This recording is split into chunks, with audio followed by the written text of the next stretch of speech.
So this is our bookshelf.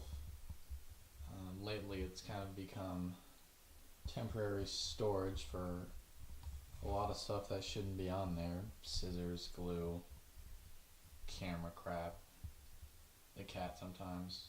And most of these books are mine, and we've amassed quite a bit, I would say. We probably have over 100, I don't know, I haven't really counted them. And they cycle out every now and then. We'll get some, we usually buy them used. Unless it's a book we really want, then we'll buy it new, but that's a rarity. But most of them cycle out after we read them, like J.K. Rowling. I'm never going to keep that. But there's a few, like the ones up here.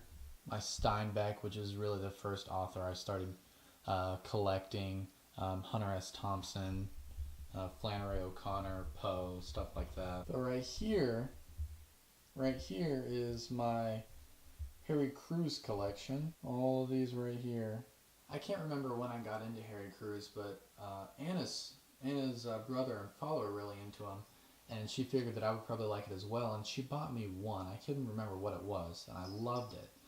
So I took a bunch on deployment. I had her ship me more on deployment, and then I decided that I wanted to own all of them, all of his novels, which I think are like 13 or something like that.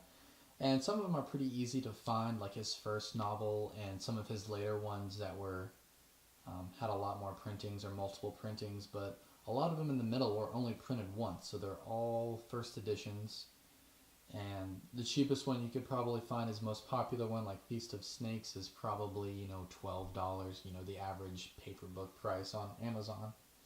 And the most expensive one you could probably find is upwards of $150 to $200. And that's actually one of the first reasons why I started Ubering, is so I could afford this new hobby of mine. And I think the most expensive I paid for one was like $130, and that was actually his second or third novel, I think. I'm not sure. But I finally did get all of them, about $800 later. But I've been really happy with it. I've almost finished reading all of them. But I've decided recently that books like these really aren't a good investment per se. I mean, by and large, your average book doesn't last forever. Like, these aren't on acid-free paper. There's nothing special about them that's going to make them last as long as a Gutenberg Bible or something crazy like that. So they're not great long-term investments, and I didn't really buy them to be long-term investments. I bought them because I wanted to read them, and it's kind of unfortunate that some things like this are so expensive that not everyone can have an opportunity to get access to one, because you'll never find them in a library. I've tried. You won't find them in a college library. I've tried. So I figured I'd put these, back on the market, because with some of these, just buying one will increase the market value. The supply is that low. The one I paid $130 for was about the same price. I mean, that was about the average price on Amazon. And right after I bought it, it shot up to $150 or $160.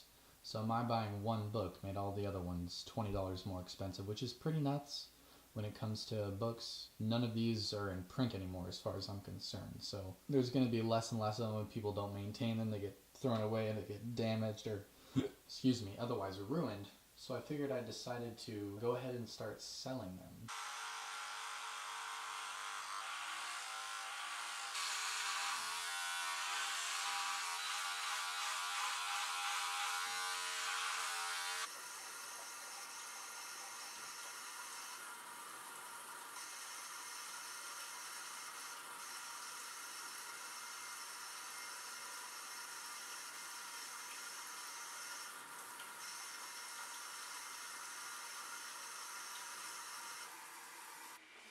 So tomorrow I have my first meeting, finally, with the president of my Student Veterans Association. And it's been a nightmare from day one, because she's hard to get a hold of. She takes like 2 days to respond to an email for some reason.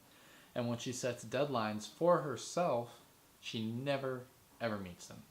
She's not doing a good job. And I tried to reach out to her several times, as well as the faculty advisor for our club, because at our school you have to have a faculty advisor that like sponsors the club essentially. She doesn't even answer her emails, and I send emails to both of them, and I'm like, hey, if clearly you're busy with this, and I'm more than willing to devote a lot of time and energy into this club to make it, prosperous, to make it a good club. And they took forever to get back to me, so I still don't know what position I hold, if any. I volunteered to be treasurer if I wasn't nominated for anything else. I still have no idea. There still hasn't been a first meeting, haven't established anything. There's been zero out of it. They just created it and just stared at it basically. And we're now past midterms for this semester. So at this rate, there won't even be an event until next freaking year. So finally, I even told the president that I was willing to meet her on the weekend, in Montgomery, over coffee to try and sort this stuff out with her.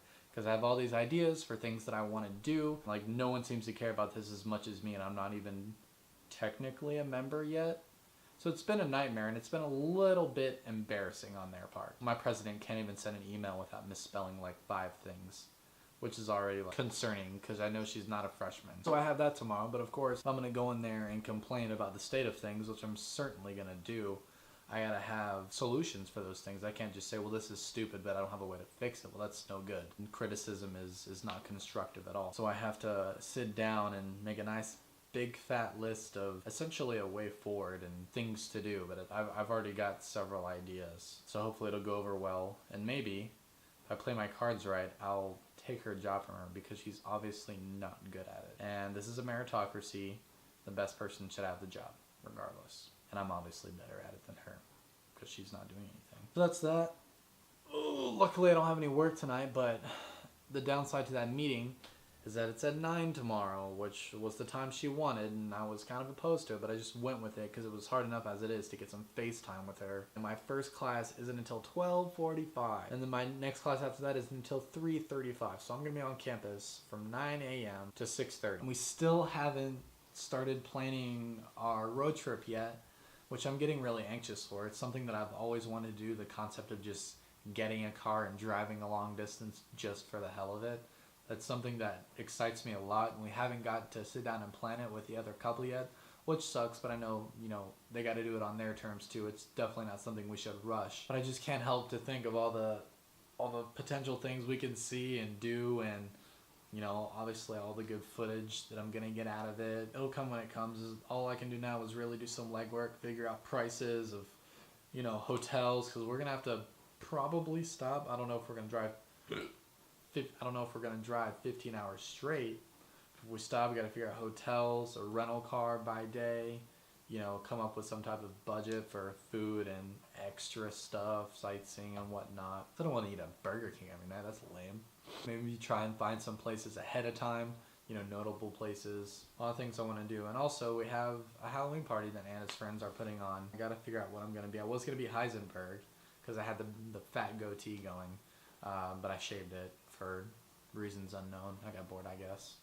So I think I might be Hunter S. Thompson. But I feel like this week's going to be a long one, so I'm just trying to hang out, calm before the storm, really. So, thanks for watching.